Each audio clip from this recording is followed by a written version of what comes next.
well in the past against S1 because there are things about Skipper, right? His playstyle is very much based on getting the highest reward possible, right? And you know that works in tandem with the stage pick. You know, you can get kills extra earlier, slightly narrower blossoms on the side and smaller on the top. So that kind of fits the playstyle of a guy like Skipper. And the character too, because Mario gets amazing damage and kill options out of the not the high risk, high reward, but the what's it called again? The reward gameplay. Yeah. And what you will notice in Skipper's gameplay is that whenever he plays, he will try to go for the option that gives him the most reward. Yeah. So that's the thing that he does a lot. That's what he practices too. You can see it just in terms of his combo game. That's probably his best aspect. Yep. And the safe backers by S1. S1's such a good player when it comes to spacing around his moves, like trying to go for the PK Thunder, but Skipper smartly DIing away. And of course, S1 is very familiar with this matchup as he did play Mario himself. He did play Mario himself for an extended period, although he fully dropped him at this point. Yeah, he doesn't actually play him anymore. Goes for the up smash. Sadly for him though, oh my words. Sadly for him though, the front hit doesn't have that huge hitbox that the back hit does, so it won't connect there. And now, as we are seeing a slight advantage in percent for S1, he actually has a big advantage when it comes to the actual game, because his skill options are just so much easier to get. Yeah, you're right. It's like the mix up between upper and grab. Gets the back throw. Yes, it actually will. Skipper maybe didn't expect a back throw from the cross stage, so he might have DI'd the wrong way. Yeah, that was definitely not. Because even though there's almost no knockback growth on forward throw, you still want to DI it. You don't want to be that guy who gets killed by Ness forward throw. 180. I know some guys who got killed by it. Yeah, I think S1 was actually making a list at some point. Something like that, I don't really know. Anyway, Skipper a little bit behind, gets the up smash on the shield. A lot of pressure right here on S1, but he manages to get out of that with the Nair. Yeah, what is it that Skipper needs to do to combat what S1 is? In general, what I see is that S1, oh wow, that was really creative. Oh. And what you actually need to do to get that second PK Thunder, right? You need to tech into the wall. If you just hit the wall, you cannot get the second PK Thunder. Oh, you can actually tech yourself? Yeah. That's really weird. You have to tech it, because if you don't, if you just hit the wall, you can't do it again. Yo, I'm gonna need some Ness mains to explain that to me, that you can actually tech your own move. Ask S1, I guess. Yeah, I will after this event. Anyway, we see that S1 is the one in control right now with the low percent. Almost gets the grab right there. And the background shield. Such a safe move. Yeah, but you know, S1 can't be happy about the way he lost his stock, because he did get pretty, you know, disappointed by his own play versus anti-reflex, specifically the misinputs that he did. Yeah, S1 is the kind of player that whenever he feels himself, the amount of pressure that he puts on you, as well as the damage that he gets out of that, the reward that he can get out of those, out of that pressure is huge. But if he starts flubbing his inputs and starts like not necessarily doubting his chances, but you know, it's a huge toll on him mentally. Yeah, it's like very momentum. So he can't be happy about the way he lost his force stock, but he still has, you know, a big lead on Skipper. Yeah. I was asking you before, what is that Skipper needs to do in general in neutral to combat what S1 is bringing to him right now? I feel like what Skipper is doing is trying to approach in a certain way where he tries to get the reward again, gets the forward air, almost killing Skipper right there. But what I see is that S1 is just able...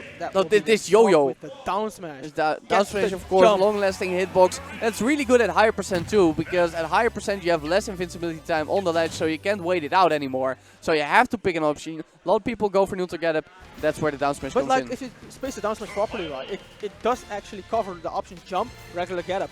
Because the hitbox, the charging also has a hitbox. And at higher percent it covers staying on the ledge because of the decreased amount of invincibility. But the switch to Cloud, is the character going to be enough? Or, as we've been trying to discuss for a couple of minutes now, are there serious adjustments Skipper needs to do in neutral, for example, to combat this one? Yeah, I see that S1 is just able to space himself really well. S1 is just the one with most space control right here. He is putting Skipper in positions where he has less movement options, less mix-up options, and less spacing options. What we see, again, at the ledge right here, and S1 gets a huge chunk of damage out of that.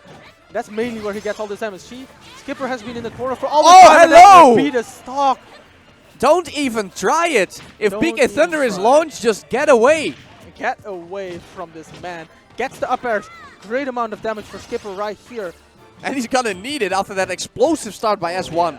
But what we saw is Skipper was basically in the corner for that entirety of that stock, right? Yeah. And S1 was able to limit his movement options in a way that he put pressure on his shield as well as his defensive habits. So he had to choose a different option, and S1 was just ready for that. So what if Skipper just gets more patient in the corner, just accepts being there for a little while longer, and doesn't try to immediately bust out with something aggressive? It depends on the option that your opponent picks, honestly. Because if your opponent is ready for that and just charges in with the grab if you're shielding, you get grabbed as well, right? And especially for Cloud. If you get grabbed and thrown off stage, you're put in a position where you really don't want to be. Yeah, that's right, That's Skipper. That's right. On the two frame. And the read on the arrows with the cross slash. Is he living though? No. He is not living. Did he stick out his hand in the blast zone? I think so, but I do have to say that that read on the arrows was ridiculous by Skipper. Yeah, fantastic arrow treat. Even catching the drift. Down airs right through that PK Thunder. And again, S1 with the stage control right here, but Skipper managing to get back to center stage. And right as I say that, S1 getting stage control again. Yeah. Right here, he probably will have to burn his limit. Am I right? Yes. No, this is usually where everything goes wrong for Skipper, but... oh, the read on the roll and then waiting for the jab hitbox. Just when he is in the corner, he's just not getting out. Actually, yeah, exactly. Even when he did get a hit just now, it's just S1 just instantly back there. And that's the thing about S1, right? He has been experimenting. Oh, hello! PK Thunder gets air dodge though. He has been experimenting with his more offensive playstyle where he puts more pressure on his opponents so that he can put more damage on them. And he actually posted about that after Smashdown World. Yeah. Well, was there anything specific at Smashdown World that made him want to be more aggro? I think it were certain matchups and certain losses maybe, I don't know. And of course, Skipper is always aggro. Skipper is, well, I would just, oh wow. Wow, this that drift recovery, that drift was so smart by S1. I don't know if it was on purpose, but as soon as he saw Limber Broker cross slash, he just had the perfect answer If it was not on purpose, it worked out. If it was on purpose, it was probably try to avoid that 2-frame with the down tilt from Cloud, which was also a very smart option.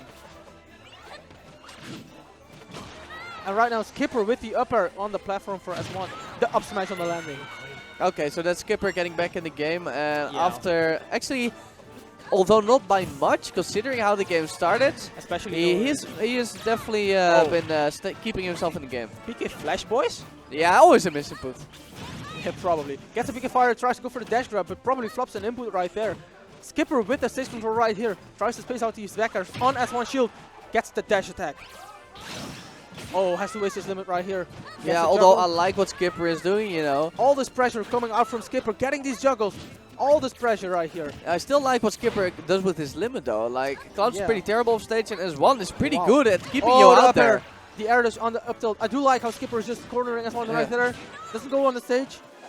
S1 probably predicting that the up smash on the landing with the air dodge. Skipper with all the stage control right here gets back air. Will S1 do anything with his corner? He is looking for a grab. Yes, there it is, there it is. He was looking for a roll right there. Skipper going for the cross slash, getting greedy. Tries to get the spot dodge. Skipper not. Oh, Skipper spot dodge right after to avoid the grab. What if he took an aggressive option there like he usually does? I mean, S1 just ran in. He is hungry. All this stage control by Skipper right here. And he's putting all this pressure and will do it. And that will be a 2-0 for S1. That movement though, the tricks he did on the platform to just hop on up, slide on down with an edge cancel and just bop him. Great play by Skipper and S1 obviously. Yeah, but Skipper bringing it back